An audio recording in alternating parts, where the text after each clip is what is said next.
Zamani sisi tuko wasichana, ukifaa vizuri na nguo umetomboka. Unafikiri na watania. Sasa hivi ukipendezwa na nguo umefanyaje? Umedamshi. Umefanyaje? Wasikia watoto sasa hivi. Tatibiwa, tugeuza kitu kidogo kama unaniona hivi. Yaani ni hivi. Mama na mwanete. Ulikuwa unaingia kicheni pati za wenzio, wewe yamekufika dada. Yamekufika kati. Olewa mwanangu eti. Mama yako mimi sasa miaka 40 na miezi 8. Ya ndoa. Piga dada, piga.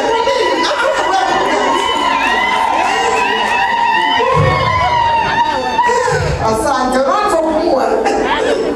Kwenye milima dada. Kuna wakati nilikaa. Anaangalia muda.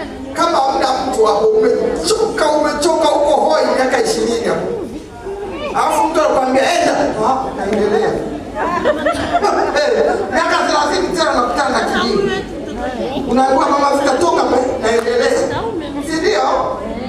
Ndivyo ndoa ilivyo. Mtu akikwambia tu ndio starehe anakudanganya.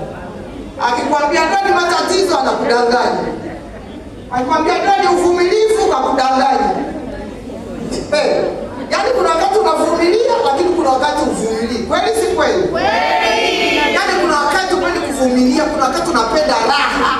Yaani unataka makwazo, unataka tu kama kaende mahali fulani kapiga kauka. Pia msipofanyaje.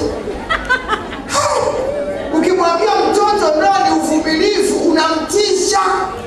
Anakuwa anajua kuna mabomu matupu kwa yenda kayavumilia. Mwingine anaambia mna vitamini tangu nimeolewa ni mabomu alafu hayalingani. Wenda huyo mume sio wa kwako. Unajua wakati mwingine tunakosea Yaani unamuona sura unasema hii sura ndio nilitakaga hii. Na sasa ungeolewa na sura msubiri